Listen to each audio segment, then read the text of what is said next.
जरा सोचिए, एक औरत एक नहीं, दो नहीं, पूरे 25 अलग अलग शहरों में एक साथ नौकरी कर रही हो, 25 अलग अलग स्कूलों में हाजिरी लगा रही हो, 25 क्लासरूम्स में बच्चों को पढ़ा रही हो और हर महीने 25 अलग अलग बैंक अकाउंट में सैलरी ले रही हो। असंभव लगता है ना? लेकिन 2020 में उत्तर प्रदेश के शिक्षा विभाग की फाइलों में एक ऐसा नाम सामने आया जिसने पूरे सिस्टम की नींद उड़ा दी। नाम था अनामिका शुक्ला। दावा किया गया कि यह सुपर टीचर एक साथ 25 कस्तूरबा गांधी स्कूलों में काम कर रही थी और महज 13 महीने में इसने सरकार से 1 करोड़ रुपए की सैलरी डकार ली। लेकिन कहानी यहीं खत्म नहीं होती। जब पुलिस अनामिका को पकड़ने निकली तो उन्होंने जो पाया उसने इस केस को भारत के सबसे बड़े आइडेंटिटी थेफ्ट स्कैम में बदल दिया। कौन है यह अनामिका शुक्ला? कैसे एक ही नाम पर 25 औरतें टीचर बन गईं? और क्या यह महज एक घोटाला था या इसके पीछे कोई बहुत बड़ा सिंडिकेट? कहानी शुरू होती है कोविड-19 के बाद मार्च 2020 में। उत्तर प्रदेश सरकार शिक्षा विभाग का डेटा ऑनलाइन कर रही थी। मानव संपदा पोर्टल पर सभी टीचर्स के डेटा अपलोड किए जा रहे थे। मकसद था ट्रांसपेरेंसी। लेकिन जैसे ही डेटा प्रोसेस हुआ, कंप्यूटर्स के एल्गोरिथम फेल होना शुरू हो गए। बार बार एक औरत का नाम 25 स्कूलों में दिखा रहा था। डेटा एंट्री ऑपरेटर्स हैरान और परेशान थे। एक ही पैन कार्ड, एक ही नाम और एक ही जन्मतिथि उत्तर प्रदेश के 25 अलग अलग जिलों के स्कूल में दर्ज थे।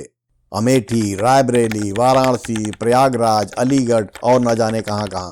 विभागीय जांच शुरू हुई। अधिकारियों को लगा शायद डेटा एंट्री की गलती होगी, लेकिन जब अटेंडेंस रजिस्टर मंगाए गए तो उनके पैरों तले से जमीन खिसक गई। हर जिले में अनामिका शुक्ला नाम की टीचर न सिर्फ कागजों पर थी, बल्कि वो हर रोज स्कूल आ रही थी और हर महीने अपनी सैलरी निकाल रही थी।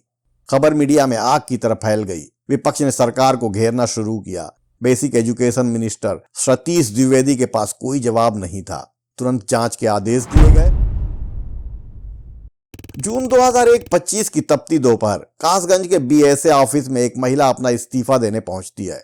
उसे पता चल गया था कि उसका राज खुल चुका है, लेकिन पुलिस वहां पहले से मौजूद थी। जब उसे पकड़ा गया तो उसने अपना नाम बताया, अनामिका शुक्ला। लेकिन जैसे ही पूछताछ शुरू हुई, पुलिस के सामने एक चौंका देने वाला सच आया। पकड़ी गई महिला अनामिका शुक्ला नहीं, बल्कि प्रिया थी, जो फर्रुखाबाद की रहने वाली थी। उसने कबूल किया कि उसने किसी और के डॉक्यूमेंट का इस्तेमाल करके नौकरी हासिल की थी। तो सवाल खड़ा हुआ, अगर यह प्रिया है तो बाकी 24 स्कूलों में कौन पढ़ा रहा है? पुलिस अब उस औरत को ढूंढ रही थी जिसके नाम पर यह पूरा खेल रचा गया। जांच पहुंची गोड्डा जिले के एक छोटे से गांव कमराव में।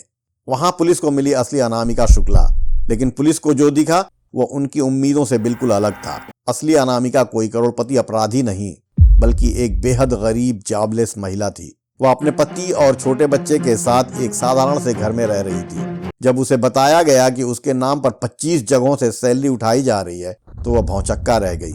उसने बताया कि 2017 में उसने कस्तूरबा गांधी स्कूल के लिए आवेदन जरूर किया था, लेकिन काउंसलिंग में शामिल नहीं हो पाई थी। उसे कभी नौकरी मिली ही नहीं। तो फिर उसके ओरिजिनल डॉक्यूमेंट्स इन जालसाजों के पास पहुंचे कैसे? जिनकी मेरिट अच्छी होती है उस मेरिट वाले डॉक्यूमेंट का यूज करके यहां से शुरू होता है इस स्कैम का सबसे काला हिस्सा। एसटीएफ की जांच में खुलासा हुआ कि यह किसी एक इंसान का काम नहीं था। इसके पीछे एक संगठित गिरोह था जिसका सरगना था पुष्पेंद्र सिंह। तो मानिए चलिए कि कम से कम 100 करोड़ से ऊपर का नेक्सस है ये। यह गिरोह ऐसे बेरोजगार युवकों को निशाना बनाता था जो सरकारी नौकरी के लिए फॉर्म भरते थे। ये लोग शिक्षा विभाग के अंदर बैठे कुछ क्लर्क से मिलकर डेटा चुराते थे। अनामिका शुक्ला की डिग्री और मार्कशीट इस गिरोह के हाथ लग गई थी। उन्होंने अनामिका की एक फोटो ली, उस पर दूसरी लड़कियों के चेहरे एडिट किए और फर्जी आईडी कार्ड बनाए। गिरोह ने 25 अलग अलग लड़कियों को अनामिका शुक्ला बनाकर अलग अलग जिलों में तैनात कर दिया। डील क्या थी? लड़कियों को सैलरी मिलती थी करीब 30,000 रुपये। इसमें से बड़ा हिस्सा यह गिरोह खा जाता था और लड़कियों को महज 5 से 10,000 रुपये मिलते थे। यह एक जॉब सिंडिकेट था जिसने सरकारी खजाने को करोड़ों का चूना लगाया। अब तक की कहानी में हमें लगा कि असली अनामिका शुक्ला एक शिकार, एक विक्टिम है। सरकार ने सहानुभूति में उसे एक प्राइवेट स्कूल में नौकरी भी दिलवा दी। लेकिन अगस्त 2025 में इस कहानी में एक ऐसा मोड़ आया जिसने सबको हिलाकर रख दिया। एक शिकायतकर्ता प्रदीप कुमार पांडे कोर्ट पहुंचे।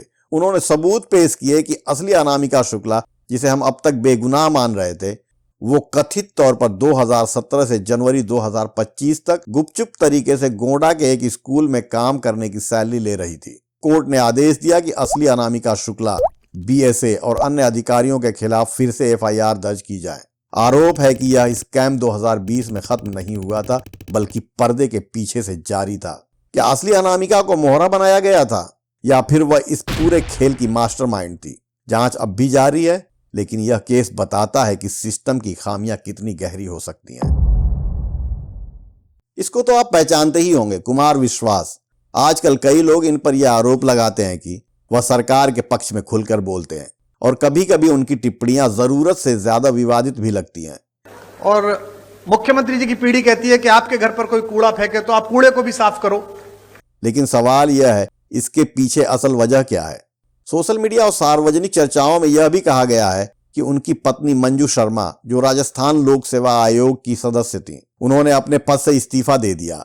यह इस्तीफा उस समय चर्चा में आया जब राजस्थान हाई कोर्ट ने 2021 की सब इंस्पेक्टर भर्ती परीक्षा में पेपर लीक और भर्ती प्रक्रिया में अनियमितताओं को लेकर आयोग की कार्यप्रणाली पर कड़ी टिप्पणी की थी।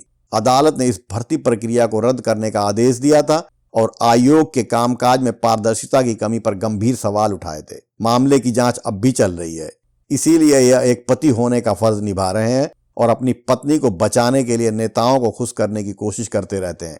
अनामिका शुक्ला का केस सिर्फ एक फर्जीवाड़े की कहानी नहीं है, यह आईना है हमारे एजुकेशन सिस्टम का, जहां एक ही पैन नंबर पर सालों तक सैलरी निकलती रही और किसी को कानो कान खबर भी नहीं हुई। अगर डिजिटल पोर्टल नहीं आता तो शायद आज भी 25 अनामिकाएं बच्चों का भविष्य संवारने का नाटक कर रही होती।